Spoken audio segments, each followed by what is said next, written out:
Olá, começa agora mais um programa Farmacêutico Mais Saúde. O tema de hoje é automedicação. Quem nunca tomou um medicamento por conta própria? Quais os cuidados e riscos dessa prática?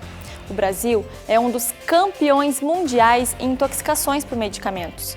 Um levantamento realizado em 12 capitais brasileiras pelo Instituto de Ciência, Tecnologia e Qualidade, em 2014, apontou que a automedicação é praticada por quase 77% da população.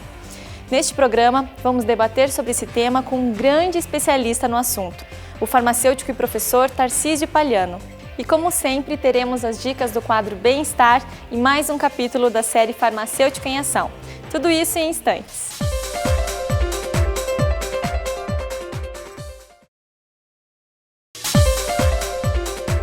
Hoje vamos falar sobre automedicação. Quem conversa comigo sobre esse assunto é o professor Tarcísio Palhano. Ele é farmacêutico bioquímico pela Universidade Federal do Rio Grande do Norte e especialista em farmácia clínica pela Universidade do Chile. Em 1979, fundou o primeiro serviço de farmácia clínica e o primeiro centro de informação sobre medicamentos do Brasil no atual Hospital Universitário Nofre Lopes, em Natal, no Rio Grande do Norte. Ele é assessor da presidência do Conselho Federal de Farmácia, coordenador técnico científico do SEBRIM e também é presidente da Sociedade Brasileira de Farmacêuticos Clínicos e representante do Brasil no grupo consultivo do Programa Internacional de Serviços do Conselho de Acreditação para Educação Farmacêutica. Professor Tarcísio, muito obrigada pela sua presença. Eu que agradeço, um prazer estar com vocês. Professor, a automedicação é realmente contraindicada? Não. A automedicação, inclusive, é considerada como uma demonstração de autocuidado. Certo. Isso pela própria Organização Mundial da Saúde. Então, a própria OMS entende que a automedicação é uma necessidade, especialmente nos países em que os serviços de saúde, o sistema de saúde não são tão bem desenvolvidos. Então, a automedicação viria a ser uma complementação aos serviços de saúde. O grande problema é a maneira como as pessoas se automedicam. Então, antes de mais nada, o que é automedicação? A automedicação é a prática de as pessoas tratarem os seus próprios males, as suas próprias doenças, ou seja, usarem medicamentos por conta própria. Isso, olhado sob um ponto de vista mais apurado, é preciso que as pessoas entendam que o uso de medicamentos é algo diferente do uso de um bem outro. Se eu compro uma geladeira, eu chego em casa, ligo, instalo, vou usufruir, vou usar, etc. Com medicamento não pode se aplicar este mesmo raciocínio, porque o medicamento é um bem especial, é um bem diferenciado. E para se usar adequadamente, da maneira mais segura e mais racional possível, é preciso, antes de mais nada, que se parta de um diagnóstico. As pessoas, quando se automedicam, em tese, elas estão dando o seu diagnóstico para poder decidir se vão utilizar o medicamento A, B ou C. E eu pergunto, qual é a formação que o leigo tem para se autodiagnosticar? Porque usar medicamentos pensando que porque está manifestando tal sinal ou tal sintoma, como de uma vez passada, é um grande equívoco, porque as doenças, em sua grande parte, se manifestam por sinais e sintomas semelhantes, similares. Um exemplo, eu tenho uma dor de cabeça, que pode ser por estresse, por fome, por um trauma, uma pancada, pode ser uma sequela de meningite, pode ser um foco de epilepsia, pode ser dengue. Então, qual o critério que eu vou usar como leigo para dizer eu vou usar um ácido acetilsalicílico, ou vou usar uma dipirona, ou vou usar um paracetamol para tratar essa minha dor de cabeça? Então, quando a OMS diz que a automedicação é uma demonstração de autocuidados, ela diz, você pode se automedicar, mas você o faça de maneira responsável. Qual maneira responsável é essa? É com a ajuda, o auxílio, a orientação de um profissional da saúde, que nós, nesse caso, recomendamos que seja o farmacêutico. Ok. Doutor, que fatores favorecem a automedicação? O senhor acha que é uma questão cultural? No Brasil, fundamentalmente é cultural, porque nós temos o hábito de não só utilizar medicamentos, ou seja, nos automedicarmos, como também temos o hábito de indicar medicamento para os parentes, os amigos, os familiares, etc. Então, é uma questão de um aprofundamento, um agravamento, uma profundidade muito grande, cultural mesmo. Agora, o que pode complicar ainda mais isso ou favorecer ainda mais a que as pessoas busquem se automedicar? Dificuldade de acesso ao serviço de saúde. Quantas vezes ouvimos falar de pessoas que ficam nas vésperas em filas de serviço de saúde de hospitais para conseguir uma ficha para 3 meses, 6 meses, etc. A pessoa está em casa, está sentindo uma dor, fora de hora, tem o medicamento que ela acha que pode pelo menos amenizar a sua dor, ela faz uso. Então, a facilidade de acesso ao medicamento, porque a gente chega na farmácia, nesse modelo de farmácia que existia, ainda existe, esperamos que seja totalmente superado no futuro bem próximo, as pessoas têm acesso direto aos medicamentos. Então, o leigo chega lá e acha, ó, eu tive uma dor de cabeça em tal ocasião, naquela oportunidade eu tomei um ácido acetilsalicílico, vai lá, pega o ácido acetilsalicílico, leva para casa e toma. Então, esta facilidade, a propaganda de medicamentos nos meios de comunicação de massa, a mercantilização da saúde, tudo isso são fatores que favorecem a prática da automedicação. E quais os medicamentos mais utilizados na automedicação? Especialmente os analgésicos, porque, claro, que parece indubitável que a coisa que mais incomoda o ser humano é a dor. Sim. Então, diante de uma dor, seja ela qual for, uma cólica, uma dor de cabeça, uma dor muscular, etc., as pessoas recorrem logo ao uso dos analgésicos. Mas nós temos também os antitussígenos, os expectorantes, as vitaminas são muito utilizadas, os descongestionantes nasais. E é preciso ficar bem claro que as pessoas entendam esses medicamentos aos quais a pessoa tem acesso direto na farmácia, nas gôndolas das farmácias, eles são ditos isentos de prescrição, eles não são ditos isentos de risco. Não há um só medicamento no planeta que seja isento de risco. Então, fiquem as pessoas cientes de que, ao usar um medicamento qualquer, ao lado do seu aspecto positivo, de tratar, de curar, de amenizar uma dor, existe também um preço por isso, que são, quando ele usado racionalmente, aquilo que nós chamamos de reações adversas. Todo medicamento, por melhor que seja, por mais seguro, por mais eficaz, ele tem também esse outro lado, a possibilidade de desencadear reações adversas. Por quê? Porque é um corpo estranho que entra no organismo. O organismo reage àquele corpo estranho, manifestando reações adversas, mais intensas, mais graves, mais leves, mais moderadas, etc. Ou não manifestam nenhuma reação adversa, porque cada pessoa é uma pessoa, são respostas diferentes. Mas, em tese, todo medicamento, ao lado de sua ação positiva, eficaz, efetiva, segura, ele também é capaz de levar ao desencadeamento de efeitos indesejáveis. Professor, nós vamos dar uma pausa na nossa conversa, porque agora chegou a hora do quadro que muita gente adora, as nossas dicas de bem-estar. Acompanhe.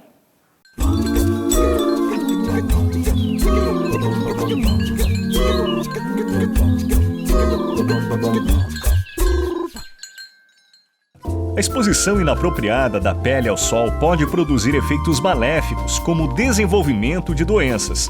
Uma das formas de se proteger é utilizar protetores solares.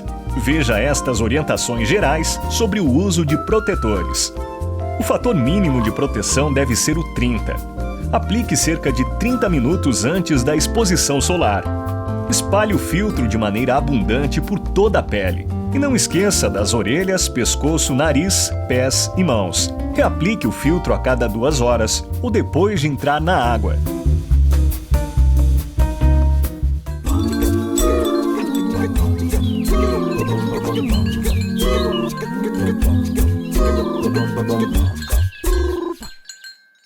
Você sabia que quem já passou dos 20 anos de idade também precisa tomar vacinas e o acesso é gratuito? Para essa faixa de idade, o calendário do Ministério da Saúde prevê a vacina contra a febre amarela e a DT ou dupla tipo adulto, contra difteria e tétano, que deve ser repetida a cada 10 anos por toda a vida. A partir dos 60 anos, o idoso deve se vacinar anualmente contra a gripe. Vacine-se. O SUS é seu. Use. Defenda. Se uma pessoa, logo que sente uma dorzinha de cabeça, toma um analgésico, ela precisa saber que este comportamento, a longo prazo, pode ter efeitos. Vamos ver então se as pessoas estão tomando medicamento sem orientação? Medicamento eu tento evitar, mas assim, todo mundo tem uma dorzinha de cabeça, né? Um probleminha, sei lá, até mesmo intestinal também, então que às vezes acaba fugindo por conta própria para tomar alguma coisa, ou indicação de algum amigo. Já aconteceu, mas é mais por questões assim de dor de cabeça e dores musculares, né? Dores no corpo. Eu sempre tomo por conta própria. Se eu estiver passando mal, ou alguma dor de cabeça, por exemplo, que eu tenho pressão baixa, eu sempre tomo por conta própria. É nocivo, remédio é faca com 2 gumes, minha filha. O remédio pode prejudicar e também pode ajudar. A gente tem que usar só com receita do médico. E com cada caso tem seu especialista. Nunca tive problema nenhum e também não, por conta própria não tomo. Eu tomo por indicação médica, sabe? Não costumo tomar por conta própria. Pode mascarar um sintoma de alguma coisa que pode ser algo pior, sabe?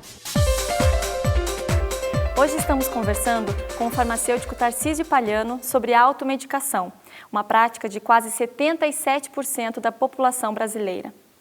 Professor, quais os riscos da automedicação sem a orientação de um profissional? Inúmeros, incontáveis. Eu falava do lado negativo do medicamento. E eu vou reiterar, o medicamento mesmo sendo usado, prescrito corretamente, dispensado corretamente, utilizado corretamente, guardado corretamente em casa, tudo sendo feito corretamente, ainda há riscos, porque são substâncias estranhas ao nosso organismo. Quando o medicamento é usado de forma irracional, por exemplo, em relação, já que estamos tratando de automedicação, sem aqueles cuidados que a gente pressupõe que devessem existir antes, os riscos aumentam. E aí começa a se falar de intoxicação. Então, tem muitos aspectos que contam desfavoravelmente para que o medicamento não seja eficaz e seguro e ainda por cima possa causar danos ao paciente. Problema de horário, a pessoa vai escolher os horários que vai usar, vai escolher a dose, não sabe como armazenar, como guardar o medicamento em casa, usa medicamento com prazo de validade vencido, usa medicamento com alimento ou usa sem alimento. As duas coisas são passíveis de acontecer. Há situações que sim, há situações que não. Medicamento e álcool, bebida alcoólica, não combina. Medicamento que tem algum dano eventual sobre o fígado das pessoas. É preciso antes saber, seria preciso, se usado adequadamente, antes saber se essa pessoa já pode ter algum dano hepático, algum dano renal. Então, se usa com estômago cheio, se usa com estômago vazio, se usa com água, as pessoas costumam usar com leite que não é adequado, costumam usar com suco que não é adequado. Então, eu reitero de uma forma o mais objetiva possível. Medicamento é um bem diferente. Ele precisa ser prescrito, dispensado, orientado, guardado, utilizado de forma orientada, de maneira que as pessoas tenham as informações que são pertinentes, que são necessárias e que são indispensáveis para que se tire dele o melhor proveito possível e não se tenha, à medida do possível, os danos que o medicamento pode acarretar para as pessoas. Professor, que conselho o senhor daria a uma pessoa que nesse momento está pensando em tomar um medicamento por conta própria e sem orientação de um profissional? Que pense 2 vezes e que, à medida do possível, não faça isso. Repito, em uma situação emergencial, use o medicamento que você tem em casa, mas logo procure a assistência de um profissional da saúde, porque, inclusive, o medicamento usado por automedicação, ele pode ainda ter o agravante de mascarar uma doença. Então, eu posso usar um medicamento, melhorou a dor de cabeça, Passou, está tudo bem. Daqui a pouco, outra vez. De novo, tomo, melhoro. E aí eu posso ter uma doença de base que está sendo mascarada porque eu estou enganando aquela manifestação, aquele sinal ou sintoma, dando um medicamento inadequadamente. Então, pense 2 vezes e sempre que possível se oriente com um profissional da área da saúde, no caso mais particular, especialmente em relação aos medicamentos isentos de prescrição, se consulte com um farmacêutico. Professor Tarcísio, muito obrigada pela sua presença aqui no nosso programa e por esclarecer à população um tema tão importante para a saúde. Eu que agradeço, reitero os meus agradecimentos e coloco não só a mim, mas a toda a estrutura do sistema Conselho Federal, Conselhos Regionais de Farmácia, à disposição do programa, porque são programas como esse que a sociedade está precisando, porque às vezes se tem programas que não conseguem levar essa mensagem do cuidado, do zelo pela saúde das pessoas. E nós, brasileiros, a população brasileira, está muito, muito carente desse tipo de informação.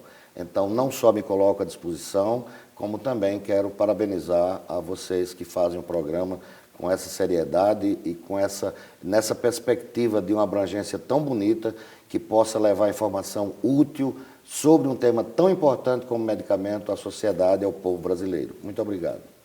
Nós aqui agradecemos. Vamos conhecer um pouco mais sobre a profissão farmacêutica? Acompanhe o quadro Farmacêutica em Ação.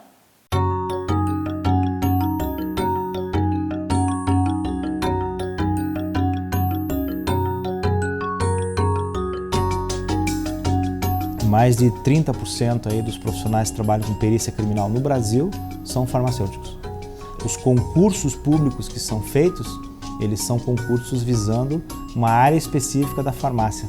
Na época, farmácia e bioquímica e hoje só a farmácia, né? Dentro da perícia criminal, o farmacêutico pode trabalhar em qualquer área. Tudo que nós, peritos criminais, fazemos de coleta de material em local de crime a serviço da justiça.